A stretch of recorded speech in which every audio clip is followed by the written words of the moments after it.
ओम श्री परमात्मने नमः। गीता का 5वां अध्याय। अर्जुन ने पूछा, हे कृष्ण, आप कर्मों के संन्यास की और फिर निष्काम कर्म योग की प्रशंसा करते हैं, इसलिए इन दोनों में एक जो निश्चय किया हुआ कल्याण कारक हुए उसको मेरे लिए कहिए। इस प्रकार अर्जुन के पूछने पर श्री कृष्ण महाराज बोले, हे अर्जुन, कर्मों का संन्यास अर्थात मन, इंद्रियों और शरीर द्वारा होने वाले संपूर्ण कर्मों में कर्तापन का त्याग और निष्काम कर्म योग अर्थात समत्व बुद्धि से भगवत अर्थ कर्मों का करना, ये दोनों ही परम कल्याण के करने वाले हैं। परंतु उन दोनों में भी कर्मों के संन्यास से निष्काम कर्म योग साधन में सुगम होने से श्रेष्ठ है। इसलिए हे अर्जुन, जो पुरुष न किसी से द्वेष करता है और न किसी की आकांक्षा करता है, वह निष्काम कर्म योगी सदा सन्यासी ही समझने योग्य है, क्योंकि राग द्वेष आदि द्वंद्वों से रहित हुआ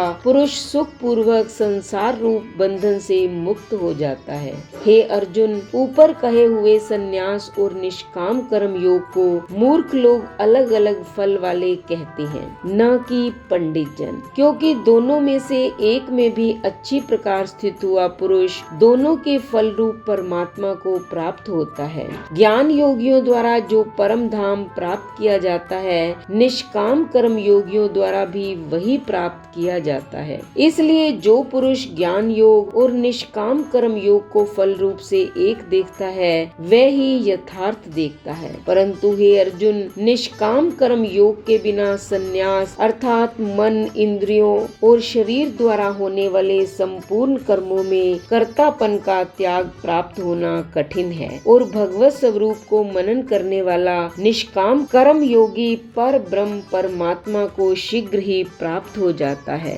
वश में किया हुआ है शरीर जिसके, ऐसा जितेंद्रिय और विशुद्ध अंतःकरण वाला एवं संपूर्ण प्राणियों के आत्म रूप परमात्मा में एक ही भाव हुआ निष्काम कर्म योगी कर्म करता हुआ भी लिपायमान नहीं होता। हे अर्जुन, तत्व को जानने वाला सांख्य योगी तो देखता हुआ, सुनता हुआ, स्पर्श करता हुआ, सूंघता हुआ, भोजन करता हुआ, गमन करता हुआ, सोता हुआ, श्वास लेता हुआ, बोलता हुआ, त्यागता हुआ, ग्रहण करता हुआ तथा आँखों को खोलता और मीचता हुआ भी सब इंद्रियां अपने अपने अर्थों में बरत रही हैं, इस प्रकार समझता हुआ निस्संदेह ऐसे माने कि मैं कुछ भी नहीं करता हूँ। परंतु हे अर्जुन, देह अभिमानियों द्वारा यह साधन होना कठिन है और निष्काम कर्म योग सुगम है, क्योंकि जो पुरुष सब कर्मों को परमात्मा में अर्पण करके और आसक्ति को त्याग कर कर्म करता है, वह पुरुष जल से कमल के पत्ते के सदृश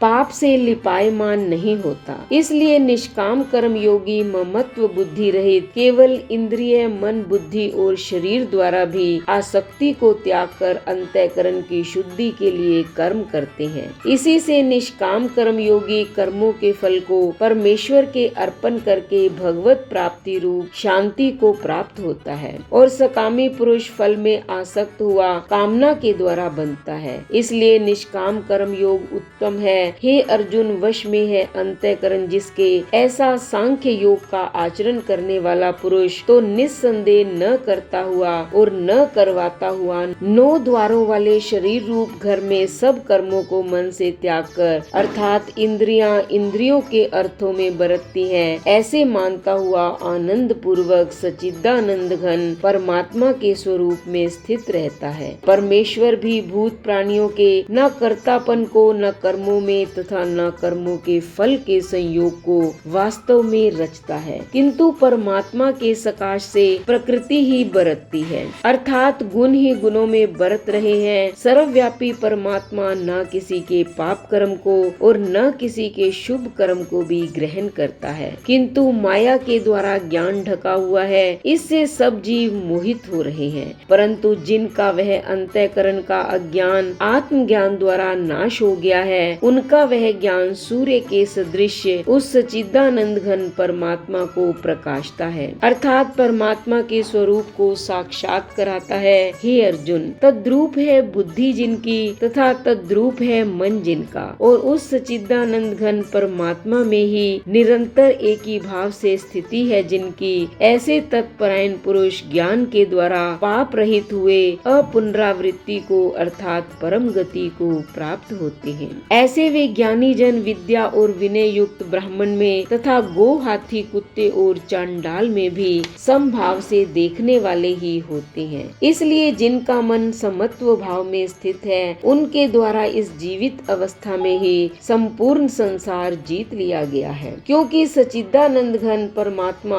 निर्दोष और सम है। इससे वे सच्चिदानंद घन परमात्मा में ही स्थित हैं। जो पुरुष प्रिय को अर्थात जिसको लोग प्रिय समझते हैं उसको प्राप्त होकर हर्षित नहीं हो, और अप्रिय को अर्थात जिसको लोग अप्रिय समझते हैं उसको प्राप्त होकर उद्वेगवान न हो, ऐसा स्थिर बुद्धि संशय रहित ब्रह्मवेता पुरुष सच्चिदानंद घन पर ब्रह्म परमात्मा में एक ही भाव से नित्य स्थित है। बाहर के विषयों में अर्थात सांसारिक भोगों में आसक्ति रहित अंतःकरण वाला पुरुष अंतःकरण में जो भगवत ध्यान जनित आनंद है उसको प्राप्त होता है, और वह पुरुष सच्चिदानंद घन पर ब्रह्म परमात्मा रूप योग में एक ही भाव से स्थित हुआ अक्षय आनंद को अनुभव करता है। जो यह इंद्रिय तथा विषयों के संयोग से उत्पन्न होने वाले सब भोग हैं, वे यद्यपि विषय पुरुषों को सुख रूप भासते हैं तो भी निस्संदेह दुख के ही हेतु हैं और आदि अंत वाले अर्थात अनित्य हैं। इसलिए हे अर्जुन, बुद्धिमान विवेकी पुरुष उनमें नहीं रमता। जो मनुष्य शरीर के नाश होने से पहले ही काम और क्रोध से उत्पन्न हुए वेग को सहन करने में समर्थ है, अर्थात काम क्रोध को जिसने सदा के लिए जीत लिया है, वह मनुष्य इस लोक में योगी है और वही सुखी है। जो पुरुष निश्चय करके अंतरात्मा में ही सुख वाला है और आत्मा में ही आराम वाला है तथा जो आत्मा में ही ज्ञान वाला है, ऐसा वह सच्चिदानंद घन पर ब्रह्म परमात्मा के साथ एक ही भाव हुआ सांख्य योगी शांत ब्रह्म को प्राप्त होता है। नाश हो गए हैं सब पाप जिनके तथा ज्ञान करके निवृत्त हो गया है संशय जिनका, और संपूर्ण भूत प्राणियों के हित में है रति जिनकी, एकाग्र हुआ है भगवान के ध्यान में चित्त जिनका, ऐसे ब्रह्मवेता पुरुष शांत पर ब्रह्म को प्राप्त होते हैं। काम क्रोध से रहित जीते हुए चित्त वाले पर ब्रह्म परमात्मा का साक्षात्कार किए हुए ज्ञानी पुरुषों के लिए सब ओर से शांत पर ब्रह्म परमात्मा ही प्राप्त है। हे अर्जुन, बाहर के विषय भोगों को न चिंतन करता हुआ बाहर ही त्याग कर और नेत्रों की दृष्टि को भ्रुकुटी के बीच में स्थित करके तथा नासिका में विचरने वाले प्राण और अपान वायु को सम करके जीती हुई है इंद्रियां, मन और बुद्धि जिसकी, ऐसा जो मोक्ष परायण मुनि इच्छा, भय और क्रोध से रहित है, वह सदा मुक्त ही है। और हे अर्जुन, मेरा भक्त मेरे को यज्ञ और तपो का भोगने वाला और संपूर्ण लोकों के ईश्वरों का भी ईश्वर तथा संपूर्ण भूत प्राणियों का सुहृद अर्थात स्वार्थ रहित प्रेमी, ऐसा तत्व से जानकर शांति को प्राप्त होता है और सच्चिदानंद घन परिपूर्ण शांत ब्रह्म के सिवा उसकी दृष्टि में और कुछ भी नहीं रहता, केवल वासुदेव ही वासुदेव रह जाता है। इति श्रीमद् भगवत गीता रूपी उपनिषद एवं ब्रह्म विद्या तथा योग शास्त्र विषयक श्री कृष्ण और अर्जुन के संवाद में कर्म संन्यास योग नामक 5वां अध्याय समाप्तम।